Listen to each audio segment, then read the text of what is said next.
eyewitnesses say that the organization of Muslim extremists had gathered a crowd in a village by telling them of a feast that was being prepared. Eyewitnesses who insisted on anonymity because they feared reprisals, that they would also be killed, reported one Muslim pulled back Muhammad's head, another cited the Quran, and another twisted his head on an executioner could slit his throat. They then displayed the severed head to this petrified crowd of people. They did this in front of a crowd of people. The idea behind this is terror. Terror. They want to scare everyone. They want to force them through death and violence and murder, which is what Islam is. They want to try to force these people into conversion through fear. That's why at the beginning of the program I asked that critical question of who you're going to serve. Because if you are ever put in that situation, that's when you're going to make the choice of who you're going to actually serve. If you can stand firm in Christ or if you don't, it's going to determine who you serve when you leave this world. All right.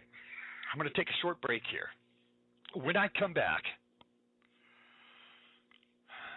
I want to, let's see, what do we have coming up next? I've already taken way too much time. Wait, before we take a break,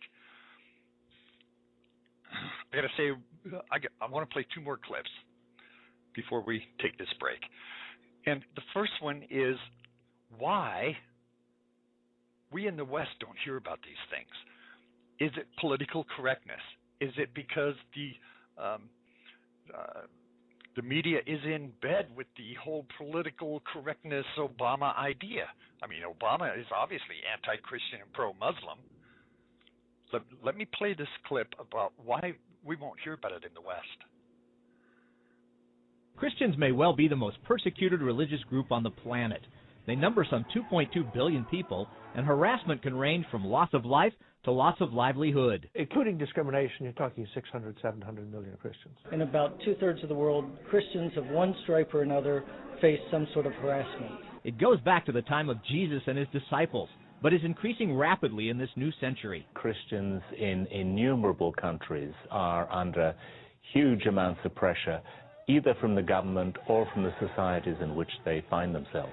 Throughout the 20th century, communist countries caused the most problems for Christians.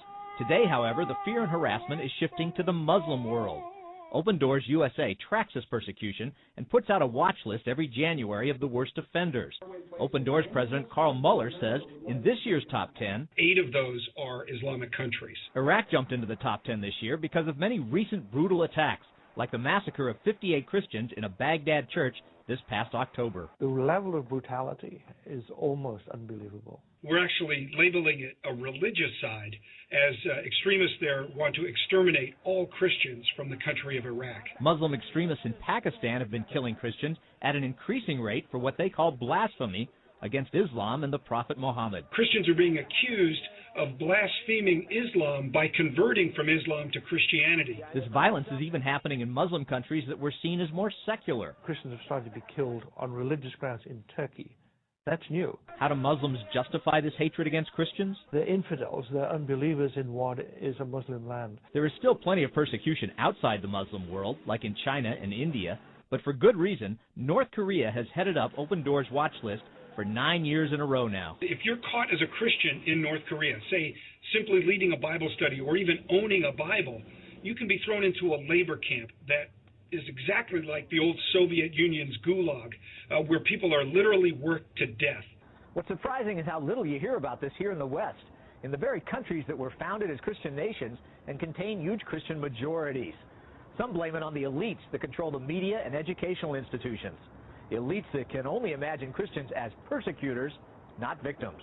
We've had elite universities basically teaching their undergraduates that the only villains in history who oppressed others for religious reasons were the Christians. Marshall says these elites, both here and in Europe, are often openly hostile towards the faith. Europeans who can otherwise be laid back, they get they get very angry about Christians. So there's really an unwillingness to accept the fact that Christians have become an endangered species in some countries of the world. For many secular types in the media and elites, Religion awakens, touches on areas they're uncomfortable with, so they just want it to go away. For them, it's like the fingernails on the blackboard. as for the U.S. government, Aikman worries the Obama administration, or at least Obama himself, Has not been nearly as articulate and forceful on religious freedom issues as President Bush. the problem is that can have real and deadly consequences. Many countries that were contemplating some kind of crackdown on Christians think, well, it doesn't really matter. The U.S. is not going to say anything. They're not going to complain. So let's go ahead and make life harder for our Christian minorities. It can result in imprisonment, torture, and even martyrdom for the cause of Jesus Christ. Paul Strand, CBN News. Well, there you go, friends. That's why we're not going to hear it in the West. Probably more reasons than that, too.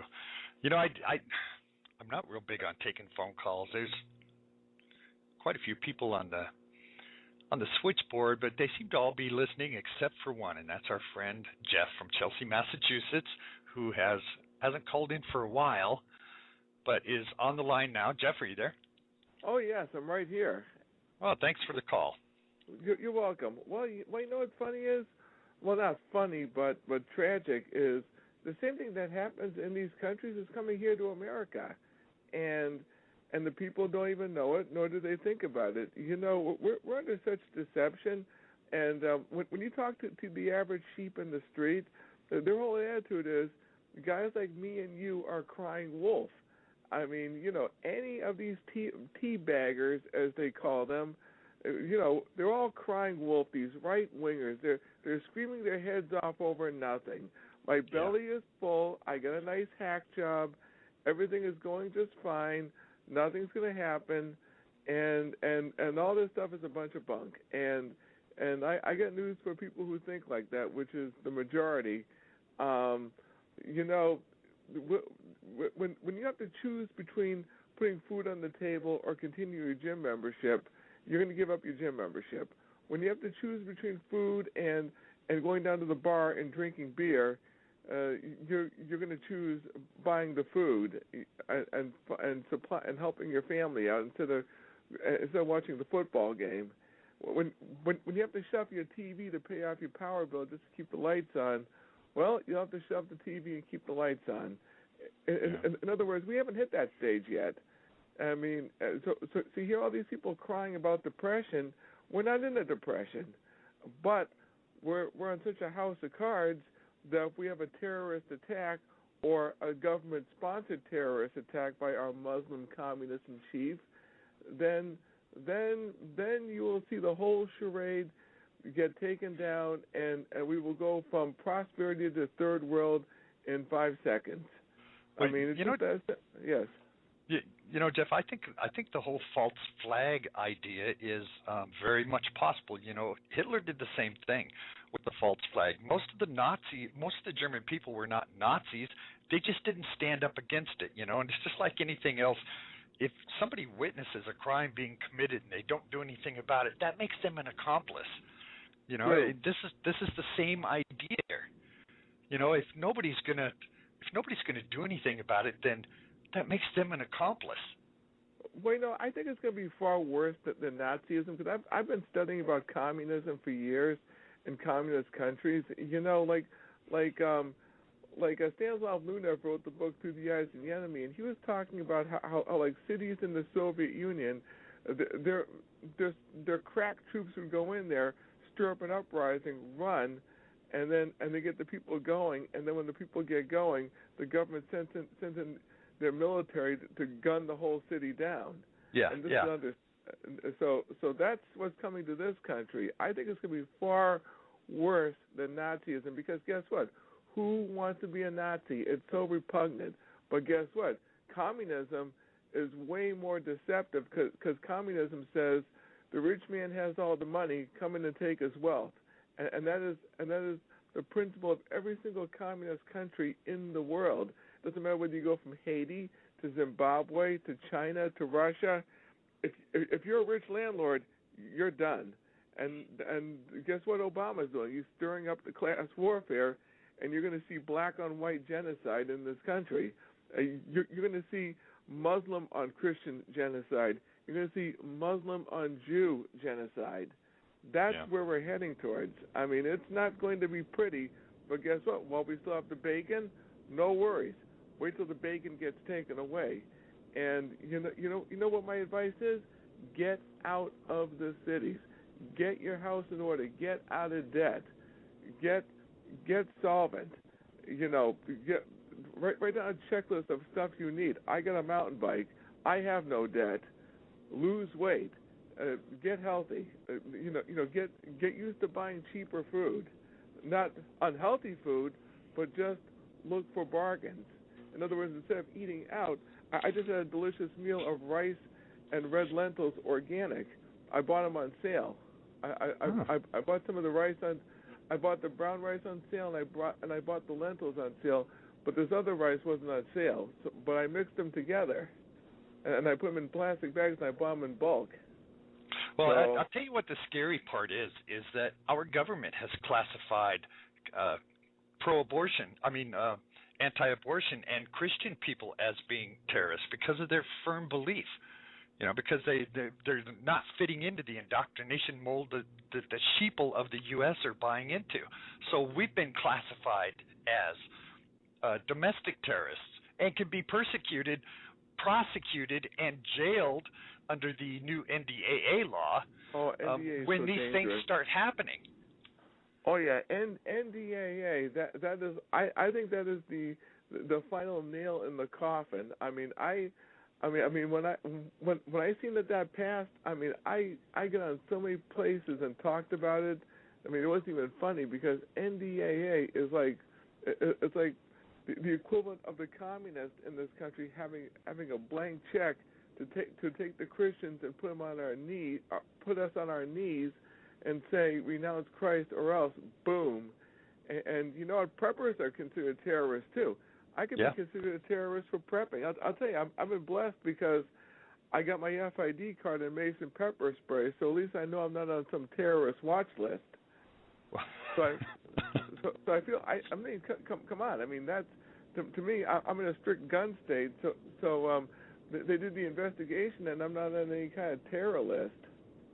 That you know of, anyway. Not that I know. Well, that's the key. Before I go, that's the key right there. Not that I know of. Yeah. But who knows? But what do you think about that, anyways? I mean, I'm not on the official terror watch list, but I'm being gang stalked. So I'm probably on some kind of list I don't know about. You got a good point there. I'll let you comment on the rest when I get off the air. God bless you, and thank you very much. Well, thank you, Jeff, for the call. I appreciate that. Well, I'll say this, that anytime that I do one of these programs on these subjects or subjects like this is considered hate speech. And it is against the law according to the executive orders that Obama has signed. So when I talk about these terrorists pouring across our borders and setting up shop here, it's like Jeff said, if the people in America who are Christian in name only, I won't even go there. Let me just say this, that we're not immune from this. We're not immune from these beheadings and or even imprisonment. Obviously, our president is allowing all of these terrorists to pour into our country and stay here. Now he wants to give them amnesty, which is de facto amnesty. He wants to give everyone a path to citizenship and just say that it's for the Mexican people. He says, well, these Mexican people, well, he's going to give it to everybody, not just the Mexicans. This is also going to go to the terrorists who are pouring across our borders if they want it. I mean, let's face it, they don't need jobs. They're funded from the Middle East. So, they may not need all of this stuff at all. But in the meantime, when it's increasing around the world, I mean, these terrorist attacks on Christians, beheadings, and persecution around the world is increasing every single day. There's no reason to